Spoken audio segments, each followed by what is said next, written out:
Magandang araw po sa bawat isa. Ito po muli ang inyong lingkod, Brother Paul Litose, Pastor po dito sa Jesus Christ Baptist Church, Santa Maria, Bulacan. And welcome po sa ating Time in the Word. Ito po ay panahon na kung saan tayo nag-aaral ng salita ng Diyos sa patuloy na ikalalago ng mga mananampalataya, sa ikaliligtas ng mga kaluluwa, at lahat ng ito ay sa ikakaluwalhati ng pangalan ng ating Panginoon. Salamat po at kasama po namin kayo ngayon at nawa patuloy tayong matuto, lumalim sa pagkakilala, pagmamahal, paglilingkod at pananampalataya sa ating Panginoon at tagapagligtas.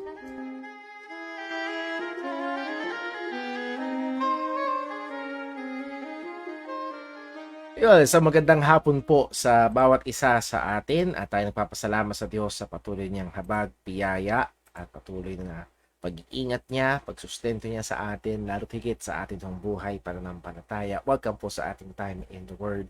And before we go to our study today, which is lesson number 2 ng anthropology, a very important lesson at magandang makita natin kung anong sinasabi ng salita ng Diyos patungkol sa tao.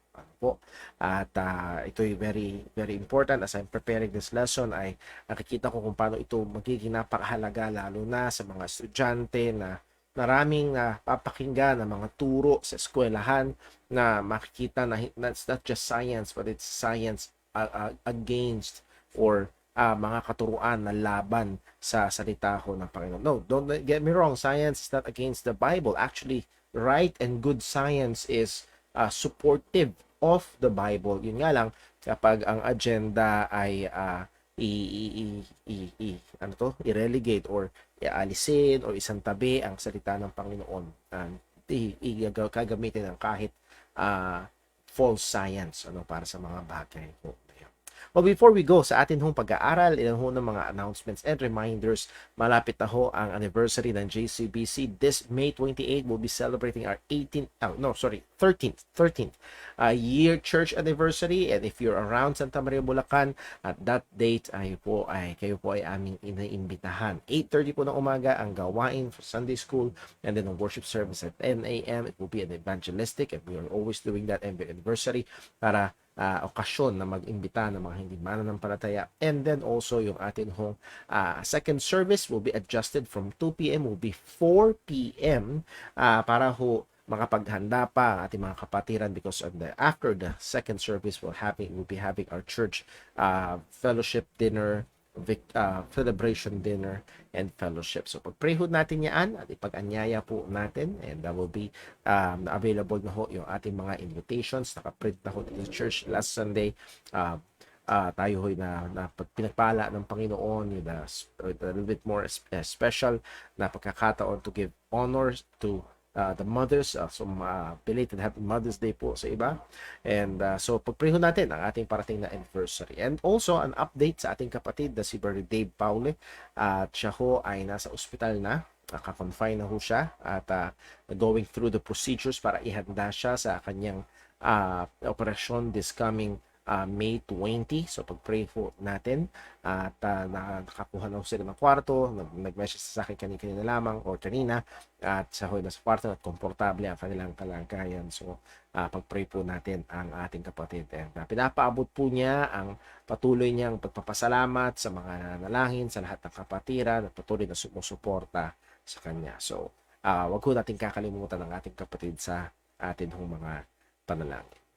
Okay, so that covers our announcements and reminders. So tayo ho ay dumako sa ating panalangin bago sa ating pag-aaral. Let us pray. Panginoong Diyos, aming Ama sa langit, kami po ay patuloy na nagpupuri sa iyo, namamangha sa biyaya mo na sa amin ay nagligtas. Salamat po sa aming Panginoong Jesus na iyong binigay upang kami ay tubusin. Salamat, Panginoon, sa iyong pagmamahal na hindi namin kayang sukatin, at nawa, O Diyos, kagaya ng panalangin ng apostol, tulungan mo kami bilang mga mananampalataya na magkaroon pa ng mas malalim, mas malawak na pagkaunawa sa dakila mong pagmamahal na ito sa iyong ginawa na pagliligtas sa amin, at kung gaano katindi, Panginoon, ang biyaya mo na sumagana gaano katindi ang kapangyarihan mo na gumawa sa aming mga buhay. At ang mga totohanan ito ay lalo magtulak sa amin palapit sa iyo, lalo magtulak sa amin sa tapat masigasig, mainit na paglilingkod at buhay pananampalataya. Muli, o Diyos, aming inaalala sa iyo ang aming kapatid na si Brother Dave. Salamat sa mga katugunan ng aming mga panalangin tungkol sa kanya. Salamat sa probisyon ng kanyang mga pangangailangan. Salamat po nakarating po sila sa ospital ng matiwasay. Nawa ang nalalapit na operasyon ay ikaw po nawa ang patuloy na maghanda, hindi lamang physically, emotionally, but also, Lord, lalo higit spiritually, at makita po niya, Panginoon, na patuloy na tumiwala, hindi sa kamay ng mga doktor, kundi sa kamay mo na may hawak ng lahat ng ito. Ingatan mo po siya at Sister Juvie at ang kanilang buong pamilya. At gayon din po, Panginoon, ang aming parating na anibersaryo, inilalapit namin sa iyo. Kahabagan mo po ng mga inaanyayahan, Panginoon, ay makarating. Tulungan mo kami, Panginoon, na tawa ang patuloy na ang ebanghelyo ay maihayag namin sa iba. Muli, O Diyos, sa aming pag-aaral ngayong hapon, ikaw po nawa ang gumabay, bigyan mo kami ng katalinuhan, ako bilang tagapagturo, bigyan mo po ng kakayahan, at lahat ng ito ay mauwi sa kapurihan ng iyong dakilang pangalan. Salamat, O Diyos, sa iyo na lumalang sa amin, at gayon din, salamat sa iyo na tumubos sa amin. Lahat ng ito, Panginoon, ay dinadalangin namin sa ngalan ng aming Panginoong Hesukristo. Amen. Okay, so tayo ho ay dumako sa ating pinaka-lesson ngayong gabing ito. And we are studying about, we're studying about anthropology, as we have said, the doctrine of man. And last time we had our introduction, and we'll have a short review ngayong gabi. And we will be starting itong lesson 2 about the origin of man. Ayan, dyan pa lang ay medyo nagkiklik na sa kaisipan ng iba. Medyo matinding usapin ito, lalo na sa mga estudyante, lalo na sa mga na-expose sa mga katuruan like Darwinism or evolution. At tingnan ho natin ano ho. Okay, so dako tayo sa ating review. Last time, nakita natin dito tayo simula sa Psalm 8 verse 4. What is man that thou art mindful of him? And what is the son of man that thou visitest him? Compared to two great things, one is the greatness of God, and two, the greatness of God's creation. What is man? What is man? Ano nga ba ang tao na talagang binibigyan o binigyan ng atensyon ng Diyos? Sabi ng Expositor's Bible Commentary, man is the particular object of God's attention. The God who gave shape to heaven with his fingers continues to focus his attention to man. And that is the wonder na meron. Bakit? So, ma-appreciate natin, mamangha tayo sa katotohanan na ito na ang Diyos ay talagang nagbibigay attention sa atin. And again, the language of this psalm does not say na kasi napaka-worth it ng tao. No. Actually, binabi nga nito, what is man? So, ang sinasabi nitong parang yun yung kamangha-mangha na ang Diyos ay nagbibigay ng ganitong katinding atensyon sa we would say na insignificant, comparatively insignificant na nilikha ng Panginoon. But as we will see tonight, we're not insignificant. Relatively. So we're using that term relatively. But yun yung kamangha-mangha tungkol sa sabi ng mga awit o ng psalmist na ito. So narito ang katotohanan, man's great worth is not intrinsic but derived from the great God who created and cares for him. So again, hindi insignificant ang tao. Merong worth ang tao, but that worth is not intrinsic but rather derived. May pinanggalingan yung halaga ng tao. Bakit mahalaga ang buhay ng tao? Sapagkat ang tao ay nilalang sa wangis ng Diyos. Genesis 1:27, so God created man in his own image. In the image of God created he him. Male and female created he them. So here we have male and female created in the image of God. And that's what makes man or gives man our worth. Yun yung halaga na meron tayo. The study of man must be God-oriented and not simply as part of natural environment. So hindi sa pag-aaral lang patungkol sa tao, hindi mo lang basta obserbahan ng tao sa kanyang natural environment, kung hindi ito ay oriented sa Panginoon, sapagkat ang Diyos ang may lalang sa atin. So anthropology is the discipline that deals with the study of man. Secular anthropology limits itself to the data that is gathered from man and his environment. So that is secular anthropology.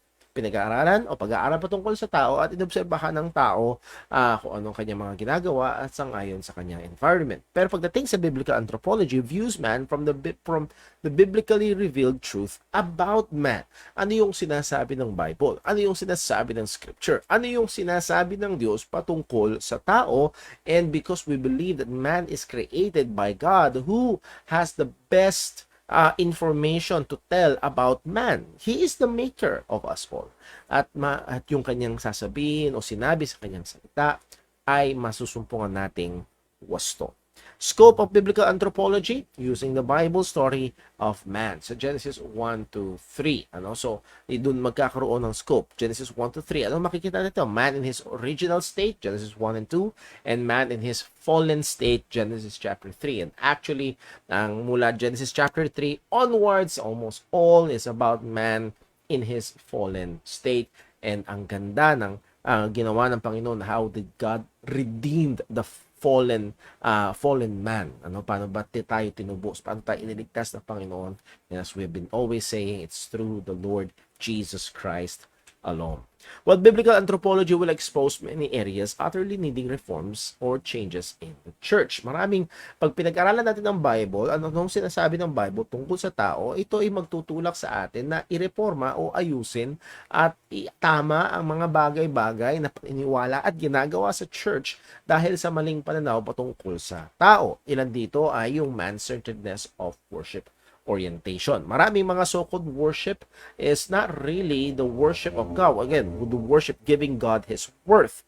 But the problem is, maraming mga so-called worship is not really now focused on the worth of God. So that's why it's really hard to even call them worship. Kung ito man ay worship at ang sentro ay ang tao, anong gusto ng tao, anong makakapagpasaya sa tao, maybe it's not the worship of God, but the worship of man, masquerading it to be a worship of God. So again, pag nakita natin pag-aralan natin ang biblical na pananaw patungkol sa tao, marereforma yung ganitong kalagayan ng worship. Shallow understanding of human sinfulness. Isa ito sa malaking problema at makikita natin at maraming epekto ito. May epekto ito sa preaching, may epekto ito sa counseling, may epekto ito sa evangelism. Pag ang tingin mo sa isang tao ay walang kasalanan, kung hindi may sakit lamang, magkaibang approach ang gagawin mo. Pag ang isang tao ay biktima at hindi makasalanan, ibang approach din ang gagawin mo. So instead of needing a savior, they only need a good motivator. Instead of needing forgiveness, sinful man, only need to accept themselves. So ito yung madalas natin naririnig ngayon sa labas. Tanggapin mo lang yung sarili. Learn to love yourselves. Come on, man, chill out. At again, ay makikita ho natin, no. You cannot chill out. Kasi ang sabi ni Jesus, unless you repent, you shall all likewise perish, and you cannot chill out if you will be perishing. So again, yung tamang pananaw patungkol sa kasalanan. And as we have said, may epekto ito ultimately sa evangelism. Bakit?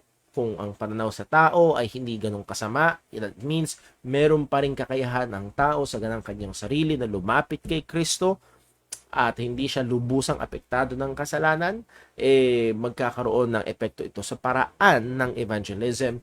And kagaya ng namamayani ngayon, dahil ang namamayaning pananaw patungkol sa tao ngayon ay yes, he is affected by sin, but not so much. Kaya pa rin niyang lumapit sa Diyos. As opposed to sinabi ni Kristo na walang may kakayahan, walang kayang lumapit sa akin, liban na ibigay ito ng Ama. So again, yun ang diagnosis ng Kristo sa tao ng kalagayang spiritual. So again, it affects the way of evangelism. It becomes decisionistic.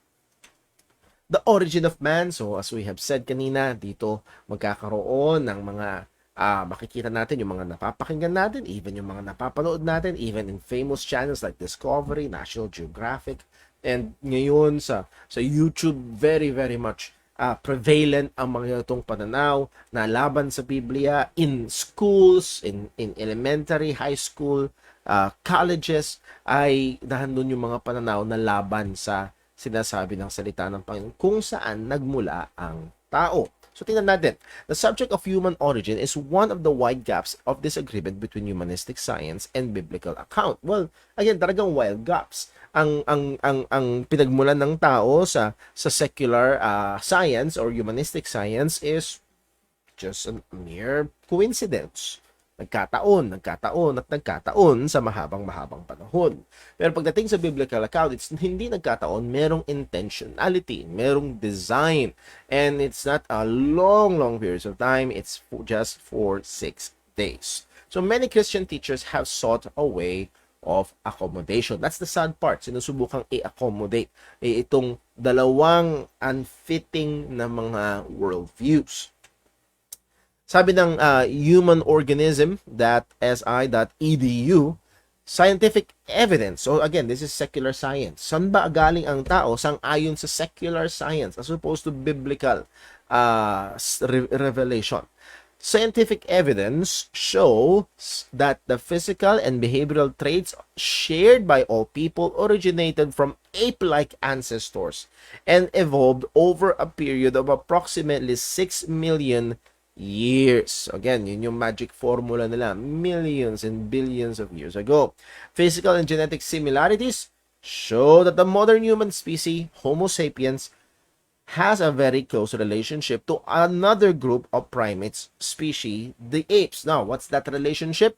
Humans first evolved in Africa, and much of human evolution occurred on the continent. The fossils of early humans who lived between 6 and 2 million years ago come entirely from Africa. Again, this is according to one secular science website. But the point is this, balikan lang natin to, physical and genetic similarities. Meron pagkakahawig. At dahil daw meron pagkakahawig, ang kanila naging conclusion is, well, ibig sabihin, galing doon ang tao. Just last Sunday, ako at isang kapatid natin sa Panginoon ay nahandoon sa JCBC Panday, si Burgess Nell. And we're discussing about yung ang church building na gagawin doon sa JCBC Panday because kailangan na maggawa ng bagong gusal dahil dinaanan ng linya ng NGCP yung kanilang old church building at kailangan palitan o kailangan alisin, so on and so forth. But the point is this, na napansin at ilang beses ni-reference na kamuka ng church ng JCBC, ang church ng Panday, ang church ito sa JCBC Guyong or Santa Maria. Magkahawig ang church ng JCBC Panday at JCBC Santa Maria. Well, merong similarities, doesn't mean na nag-evolve ang JCBC Santa Maria from JCBC JCBC Panday. No, it doesn't mean like that. Merong similarities kasi merong iisang nag-design, merong iisang gumuhit, at yun ay si Brother Boy. And the same thing, merong similarities tayo makikita sa mga bagay na nasa paligid, sa creation. Why? Because there is just one creator. It doesn't necessarily mean that one evolved from the other. Muli, ang nahukay lang nila ay mga buto at hindi nila alam na yung buto na yon ay nanganak ng iba? No. Alam lang nila na yung buto na yon ay namatay. That's it. At kung yun ay proseso na nangyayari noon, nasan yung proseso na nangyayari ngayon? Bakit walang unggoy na nanganganak ng hindi unggoy? Muli ay makikita natin na magkaiba ng viewpoint pagdating sa secular science. For secular anthropology, the relationship is evolution, but for biblical anthropology, the relationship is having the same creator. The creator of the apes is the creator of man, and by his divine wisdom, merong similarities and he created it that way. It doesn't necessarily mean na nag-evolve mula sa unggoy ang tao. Well, biblical view. The classic text na meron tayo pagdating sa biblical point of view ng creation is Genesis chapter 1 and Genesis chapter 2. That means origin ng tao.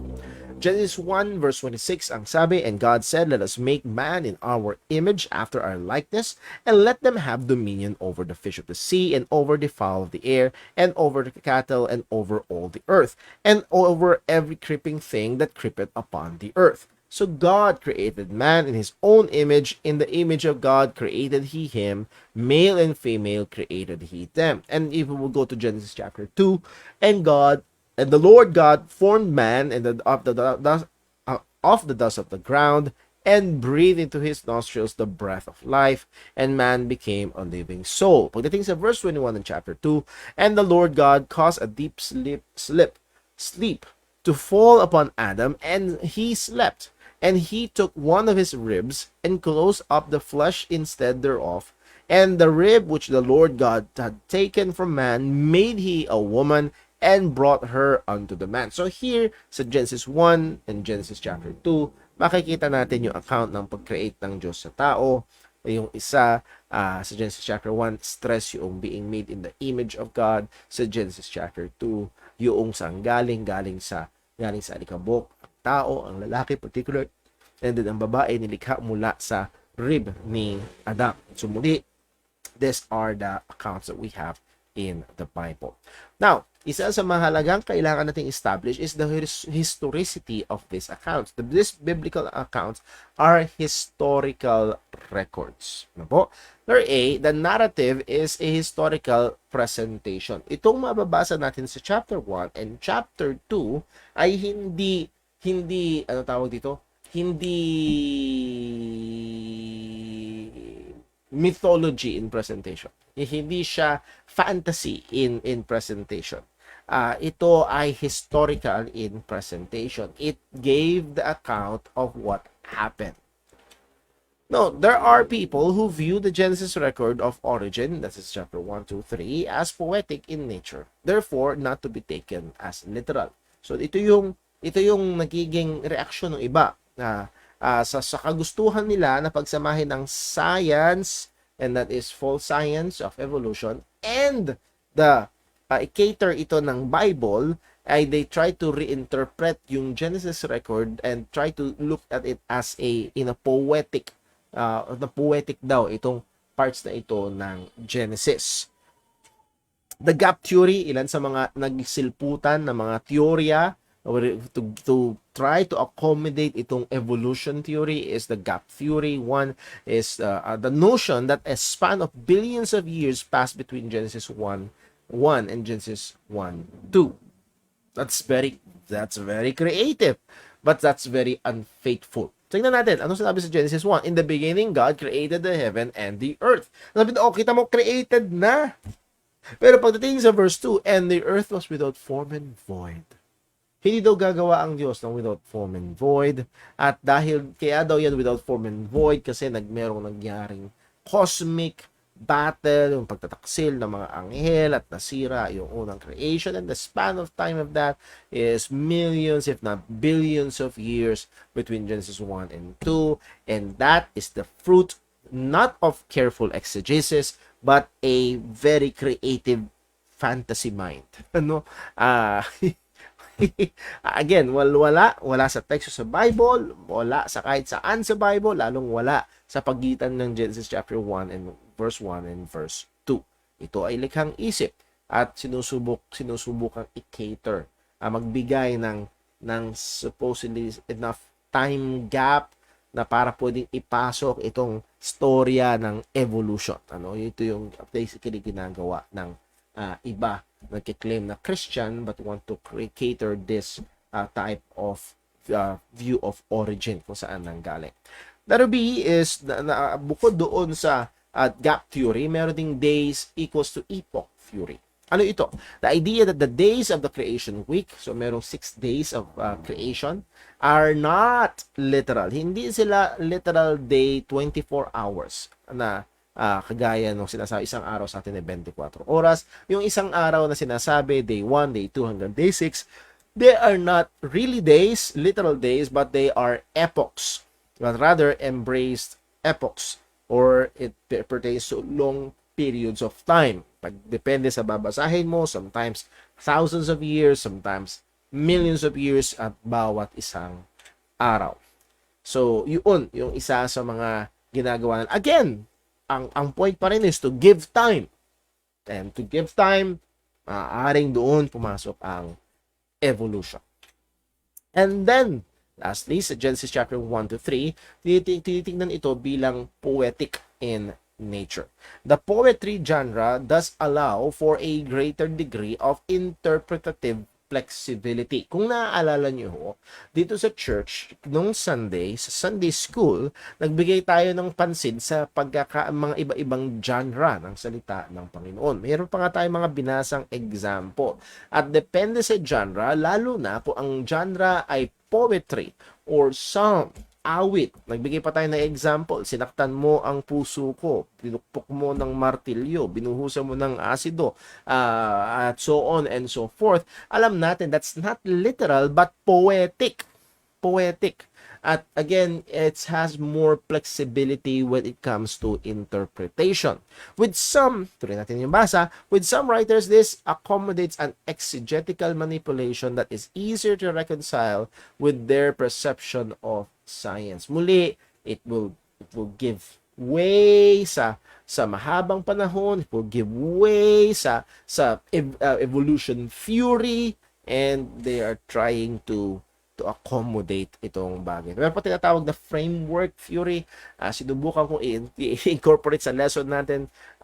Nag-gets ko siya, pero ang hirap i-explain. If you want to further reading, pwede nyo i-google yung framework theory by Wayne, hindi si Wayne Grudem, pero mas nabasa ko siya sa Systematic Theology ni Wayne Grudem. Nevertheless, again, these are mga efforts to try to accommodate yung unbiblical view of the origin of man. Consider the personal histories. Again, ang punto is the Genesis record, Genesis 1, 2, and 3 are not poetic in nature. Bakit natin sinasabi? 1, consider the personal histories and genealogies that follow in the Genesis account. As early as pagdating natin sa Genesis chapter 5, meron na tayong mga generations. And these generations are itong mga words ito, and these are the generations of the sons of this and the sons of that, and this begat this and this begat that. It's a way of recording. It's a historical record. That's a historical record. Example, Genesis chapter 5 verse 1. This is the book of the generations of Adam. So again, Genesis 1, 2, and 3, chapter 4, and then yung chapter 4, yung kwento ni Adan at ni Abel at ni Cain. Pagdating sa Genesis chapter 5, it's the history na yung mga anak na lumabas at mga sumusunod na mga saling lahi ni Adan. This is the generation of Adam. In the day that God created man in the likeness of God, made he him. Again, in this verse 1, meron technical term na generations. It is a historical record. Pero kasama pa rin dito yung record ng in the day God created man. It's a single day God created man. It's in one breath of using a historical language, yung generations ni Adam. Sinabi itong one day, God created man in the likeness of God. So again, it is historical in nature. Verse 2, male and female created he them and blessed them and created and called their name Adam in the day when they were created. And Adam lived 130 years and begot a son in his own likeness after his image and called his name Seth. And the days of Adam after he had begotten Seth were 800 years, and he begot sons and daughters, and all the days of Adam lived were 930 years, and he died. So again, kung i-interpret mo yung 6 days sa creation as 6 different epochs, how will you interpret this 930 years ni Adan? So muli, ang basa dito is historical at walang anumang evidence na nag-shift ang writer from poetic nature to a historical way of recording. So, and nakita nga natin sa verse number 1, kasama in one breath yung historical wordings and yung records sa Genesis chapter 1 and 2. Letter B, the rest of Scripture regards this as historical accounts. Now, sa pagpumunta ka sa ibang lugar sa Biblia, itinuturing ito as literal historical accounts. Halimbawa, sa Luke chapter 3, verse 34 to 38, yung genealogy ng ating Panginoong Kristo was traced way back to Adam. So, Adam is a literal guy, he is a literal man na ginawa ng Panginoon. Adam is not a symbol of a gathered people, no? And Eve is not also that literal woman, si Eve. Halimbawa, sa Luke 3, verse 23, ang sabi, and Jesus himself began to be about 30 years of age, being, as was supposed, the son of Joseph, which was the son of Heli. Pag tumanong tayo sa verse 38, which was the son of Enos, which was the son of Seth, which was the son of Adam, which was the son of God. So again, tinrace yung history, genealogy ng ating Panginoong Kristo mula kay Joseph way back unto Adam, who was created by God, and it is a historical, literal tracing ng genealogy. So, the writer, at least Luke, takes it as a historical event. So Matthew chapter 19 verse 4, ang ating Panginoong Jesucristo mismo. At nung may nagtanong sa kanya, ang sagot ni Jesus sa ito, and he answered and said to them, have ye not read that he which made them at the beginning made them male and female, and said, for this cause shall a man leave his father and mother, and shall cleave to his wife, and they twain shall be one flesh. And what is that? That's what we find sa Genesis chapter 2. Nilikha ng Diyos si Adan, and then nilikha ng Diyos si Eva at dinala kay Adan. And for Jesus Christ, it is not a poetic record, it's a historical record, at kinote niya ito as it is, as a historical record. Si Apostle Paul sa 1 Corinthians 11 verse 8, ang sabi, for the man is not of the woman, but the woman of the man. Neither was man created for the woman, but the woman for the man. So muli, andoon yung historically, Paul is giving evidence at sinabi niya without any explanation and whatnot, ay man created neither was the man created for the woman, but the woman for the man. So yung historicity ng pag-create ng Diyos sa tao, sa lalaki at sa babae, ay kinot ng ni Apostol Pablo. Isa pa sa 1 Timothy chapter 2 verse 13, for Adam was first formed. So makikita natin, nagbibigay ng historical, chronological record si Apostol Pablo, ina-affirm niya yung nasa Bible. For Adam was first formed, then Eve, and Adam was not deceived, but the woman being deceived was in the transgression. So, not just the historical record ng creation, but also the historical record of the fall. Nauna ang babae, and then kumain ang lalaki. At pinakita ni Apostol Pablo yung pagiging historical, chronological nature ng mga records na ito. Again, Genesis 1 verse 27, so God created man in his own image. In the image of God created he him, male and female. Kung pag tingnan natin yung word na created, it is the word bara. God created, Elohim bara. In the kal, simple stem is used exclusively of divine activity. So pag ginagamit itong salita nito, it's exclusively of divine activity. And ang significance ito, man's existence by God's deliberate and directive creation. Ang tao ay umiral, ang tao ay lumabas because of God's deliberate and directive creation. Hindi aksidente. Naalala ko nung napanood ko yung history ng microwave oven. Hindi ko na makalimutan na ang iniimbento talaga ay radar machine for World War II para ma-detect yung mga eroplano ng kalaban. At napansin noong nagwo-work doon sa radar technology ay yung chocolate sa pocket ng kanyang coat ay natunaw. At doon nagsimula ang microwave oven. So again, hindi deliberate, hindi directive yung pagkalikha doon sa microwave oven, pero pagdating sa atin, paglalang ng Diyos sa tao, it's deliberate and directive. Number 2, man and woman are interdependent, that is mutually dependent. God created man, male and female created he them. So man and woman are interdependent. Kailangan ng lalaki ang babae at babae ang lalaki. Kaya nga sabi ng Diyos, it's not good for a man to be alone. There is that dependence, there is that need. Isa sa mga basic is for procreation, dahil kung walang babae, man will go extinct. Kung walang lalaki, again, women will go extinct after some time. So muli, yung pagiging dependent sa isang isa ay naroroon. There is order and sequence. Merong order and sequence as we have read. Kinote ni Apostol Pablo, unang nilalang ng Diyos ang lalaki, and then at saka nilalang ang babae.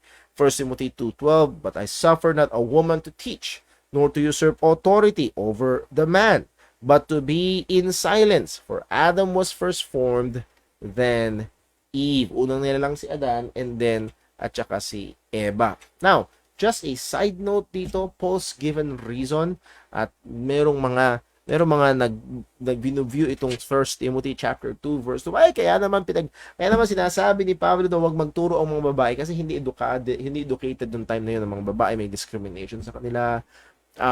Dahil daw si Paul daw mismo ay sexist, so pro-male, pro-man si Pablo, against woman siya, and so on and so forth. At ang dami pang sinasabi na mga dahilan, pero dito ang sinabi ni Apostol Pablo ay hindi nakabase sa anumang mga personal preferences niya. Paul's given reason as to the woman's part in the ministry of the church comes not from any cultural bent or personal preference, but from theological and historical reasons. Theological reason, God created man first. Historical reason, unang nagkasala ang babae kaysa sa lalaki. Kaya nga, ang sabi ng salita ng Panginoon, woman should not usurp authority over the man, but to be in silence. Now, tako ho tayo sa creation mismo ng tao. The creation of the first man, paglikha ng Diyos sa unang tao, sa unang lalaki, si Adan. Ano ang setting? Ang setting nito is Genesis chapter 1 verse 28. And God blessed them, and God said unto them, be fruitful and multiply, and replenish the earth and subdue it, and have dominion over the fish of the sea, and over the fowl of the air, and over every living thing that moveth upon the earth. Well, the things of verse 15, and the Lord God took the man and put him into the garden of Eden, and to dress it and to keep it. So again, yung paglalang ng Diyos sa tao ay binigyan na siya ng Diyos ng gagawin. That means, ang paglalang ng Diyos sa tao, hindi nilalang ng Diyos ang tao para tumunganga. Hindi nilalang ng Diyos ang tao para walang gawin. Ang pagtrabaho ay hindi bunga ng kasalanan. Baka mamaya meron nag-iisip na, well, kaya naman nagtatrabaho ang tao kasi dahil nagkasala siya. No. Kahit bago magkasala ang tao, si Adan, meron na agad. Verse 28, binigyan na siya ng gawain ng Panginoon. Chapter 2, verse 15, binigyan siya ng gawain ng Panginoon even in the Garden of Eden. Point, man was created with a view to working the earth to bring it to its full potential. So muli, yung paggawa ng tao. So makikita natin na itong pag-advance even in technology, itong mga pag-advance even in medicine, kung pag-advance ng mga ginagamit ng mga tao, ang mga bagay-bagay nilang ng Panginoon to improve yung life and kalagayan, and to help with so many things. That's very, very good. That's very, very good. Nilalang ng Diyos ang tao at bahagi yun sa gawain ng tao. So we cannot separate the origin of man from the functional design of God. So hindi pwedeng paghiwalayin bakit nilalang ng Diyos ang tao, at isa sa mga dahilan at bahagi nito ay para was created to view of working the earth, para to subdue the earth, to nabasa natin kanina, wala yung term sa yon, to dress it and to keep it. That is yung, to be particular, yung garden. So man has work to do. Now, the divine act, yung mismong paglalang ng tao sa Diyos. So verse 7 in Genesis chapter 2, and the Lord God formed man of the dust of the ground, and breathed into his nostrils the breath of life, and man became a living soul. So makikita ho natin dito, una, this is the moment when all human life begins. Genesis 1 describes the creation of the entire universe as part of the story of that story. Men and women are also formed. So Genesis chapter 1 verse 1 to 7. Genesis chapter 2 narrows focus on the creation of the first man, giving additional details and helping us to see that humanity is special among all the rest of creation. So makikita natin, naalala ko bago, parang nalilito ako. Pagdating sa Genesis chapter 1, male and female create na. Pagdating sa Genesis chapter 2, meron ulit, no? Create ulit. So, makikita natin na nagbigay ng mas additional details sa Panginoon kung paano niya ginawa ang tao. Sabi ni John Gill, not only capable of performing the functions, by the way, pagdating sa number 3, and man became a living soul. Ito yung sinabi doon sa Genesis chapter 2 verse 7, and God breathed into his nostrils the breath of life, and man became a living soul. Not only capable of performing the functions of animal life, of the animal life of eating, drinking, walking, hindi lamang gagaya ng mga hayop, but also thinking, reasoning, discoursing, and rational as a rational creature. Yun yung malaking pagkakaiba natin. And talagang hindi matatawid ng iba pang mga hayop. Kung gaano man quote and unquote kalapit ang tao sa unggoy, hindi makakatawid ang unggoy sa kalagayan ng tao. Yes, maaaring may mga pangalan nito, mga kilos na halos pareho, pagkain, may pagkakahalintulad, pag-inom, paglalakad, mga kilos, maaaring may pagkakahalintulad, pero hindi kaya at wala sa kanila ay to be thinking, reasoning, and discoursing rational creatures. Malayo-malayo yun at napakalaki ang pagkakaiba. Note the uniqueness of what constitutes man a being. That is God's breath. Ito yung naghiwalay. God breathed into us the breath of life. Pagdating sa ibang mga nilikha ng Panginoon, let there be, let there be, let there be, and it was so. Pero pagdating sa tao, nandun yung effort, yung kilos, yung kapangyarihan, yung gawa ng kamay ng Panginoon, and God breathed into us the breath of life. This contradicts all evolutionary explanation for human existence. No possible accommodation like theistic evolution. So makikita natin dito na magkakontra, hindi po pwede na yakapin, hindi po pwede na subukan na papasukin, hindi po pwede na bigyan ng pagkakataon ang mga secular theories about the origin of man. Now, as we have said, may mga sumusubok gumawa niya with the gap theory, with the eighth-day epoch theory, with the framework view, and with the reinterpreting Genesis 1 to 3 as poetry. At madalas ito yung naglulundo sa theistic evolution. Again, theistic meaning belief in God, evolution, so the belief in God, evolution being put into one. Theistic evolution, also known as theistic evolutionism or God-guided evolution, the idea that God started, used, or directed evolutionary process. So yes, ang Diyos pa rin ang may lalang ng lahat ng bagay, pero ginamit niya ang evolution. And sa paggamit niya ng evolution, He used thousands and millions or maybe billions of years para mangyari yung kanyang gusto. So, nandun pa rin ang Diyos pa rin daw nagko-control, pero ginamit ng Panginoon ang mga bagay na ito para lumabas tayo ngayon. So, mamaya makikita natin na talagang hindi lalapat ito. Number 4, the garden. So, ang tao ay nilalang at nilagay ng Diyos sa hardin. So, Genesis chapter 2 verse 8, and the Lord God planted a garden eastward in Eden, and there He put the man whom He had formed. Yung nilalang ng Diyos na tao, nilagay niya sa garden. So, verse 15, and the Lord God took the man and put him into the garden of Eden to dress it and to keep it. Muli, nilagay siya doon. Meron siyang assignment, meron siyang kailangang gawin. Man was tasked to work and tend the garden. Yun yung unang task ni Adam and ni Eve. Ang pangalagaan, to tend it and to keep it. Itong hardin na nilalang o ginawa ng Panginoon kung saan niya inilagay ang tao. Sabi ni Adam Clarke, even in a state of innocence, again, before they fell into sin, we cannot conceive it possible that man could have been happy if inactive. God gave him work to do, and his employment contributed to his happiness. For the structure of his body, as well as of his mind, plainly proves that he was never intended for a merely contemplative life. So makikita natin na ang pagkakagawa ng Diyos sa tao, nagsusumigaw na hindi lang siya para tumulala maghapon. Naka-design ng tao with our rational thinking, with our capabilities, para gumawa, para trumabaho. At yun ang pagkakalalang ng Panginoon sa atin. So, sa ngayon ay dito ho matatapos yung atin hong lesson, just a basic about the origin of man.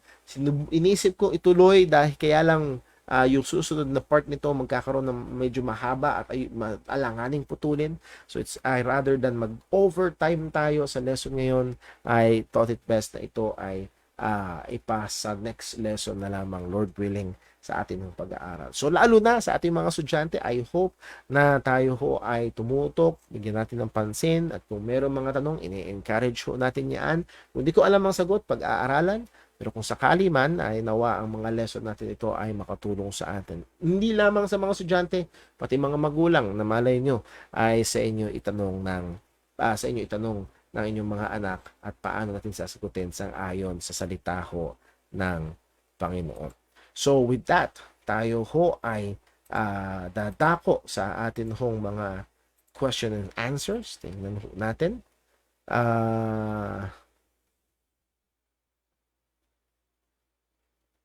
Yung word na replenish, yun, may tanong si Virgin John Alerta. Yung pong salitang replenish doon sa Genesis chapter 1 verse 28, yun po daw ay isang basihan na may una ng tuwira. Kasi kung naman, kung replenish with the word re again and then plenish, ang problema, ano yung salitang plenish?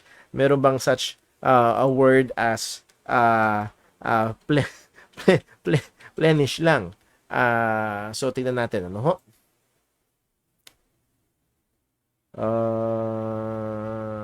The word plenish is to equip. So meron salitang plenish, to replenish is meaning to re-equip or to repopulate. So tingnan natin sa Hebrew kung anong ginamit na salita sa chapter 1 verse 28. So tingnan natin ano ho. Nasaan na yun? Genesis chapter 1 verse 28. Be fruitful and multiply and replenish. Ang ginamit is the Hebrew word mala, to fill or be full.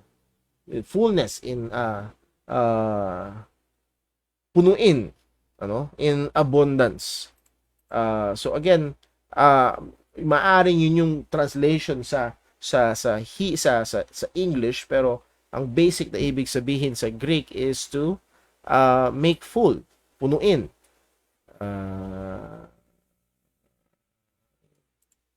Sa translation sa Tagalog, magpalaanakin at magpakarami.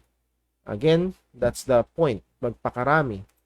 Sa ESV, be fruitful and multiply and have dominion. Be fruitful and multiply.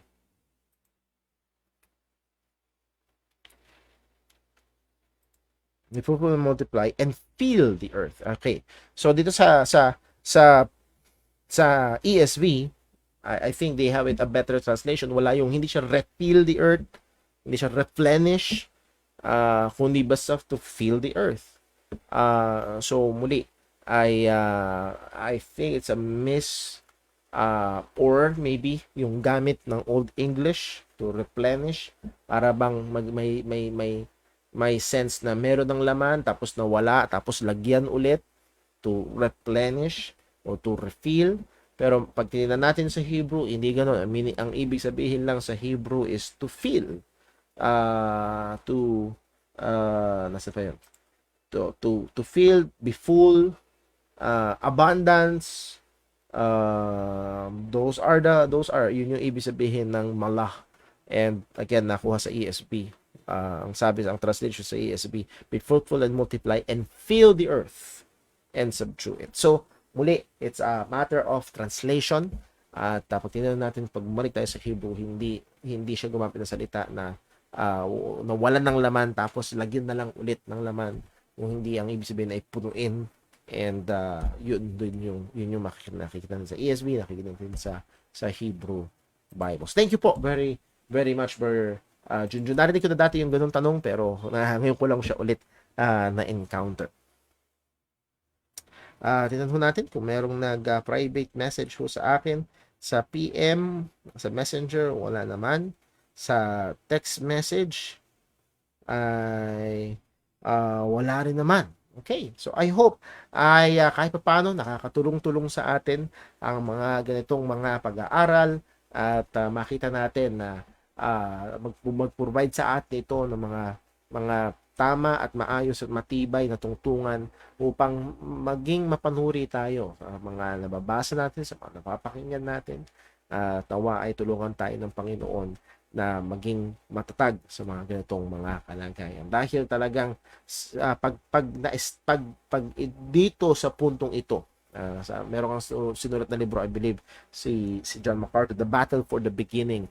Dahil pag sa Genesis, pag naging successful sila na yanagin tayo sa Genesis chapter 1, 2, and 3, pag napalabas nilang hindi totoo ang Genesis 1, 2, and 3, wala nang halaga ang John 3:16. Wala na. So, muli, napakahalaga nitong foundational na mga bagay ho na ito. At isa sa napakagandang bagay na atin napaalala sa atin na man was created in the image of God, and that what gives us value. Natawa. At sa masusunod natin pag-aaral, mas lalo natin mabibigyan ng detalye kung ano ang ibig sabihin ng mga bagay na ito. Thank you very much po. With that, dito tayo magtatapos. Let's pray. Panginoon naming Diyos, aming Ama sa langit, salamat po sa biyaya mo, salamat sa pag-iingat mo, pagtuturo mo, and Lord, help us to be more aware sa mga bagay na mga katuruan sa aming paligid, lalo na ang aming pong mga kabataan, ang mga estudyante na almost on a daily basis ay bombarded ng mga ganitong kaalaman at hinahamak ang mga Kristiyano na iniwala sa Diyos na lumalang ng lahat ng bagay, na tila baga titingnan na kami ay walang alam, walang pinag-aralan, o talagang sadyang sarado ang mga kaisipan at hindi naniniwala sa siyensya. Nevertheless, Lord, naniniwala na totoo ang iyong salita at ang mga ebidensya ng siyensya ay pumapatungkoy o tumuturo sa katotohanan na merong ang iisang lumalang, iisang may disenyo, at iisang nagbigay ng buhay sa lahat ng bagay. Salamat o Diyos, at nawa patuloy mo kami ingatan. And again, we remember to yung aming kapatid na si Brother Dave, tulungan, patuloy mo po siyang gabayan, patuloy na bigyan ng lakas at provide ng mga pangangailangan, kayo din ng bawat isa sa amin as we prepare sa parating na anniversary dito sa church. Ikaw pong patuloy na gumabay, magbigay wisdom, lakas, at pag-ingat sa amin. Dalangin namin itong lahat sa ngalan ng aming Panginoong Hesukristo. Amen. Maraming salamat po. At ito pong tatapos ang atin hong online Bible study ngayong gabi. God bless po.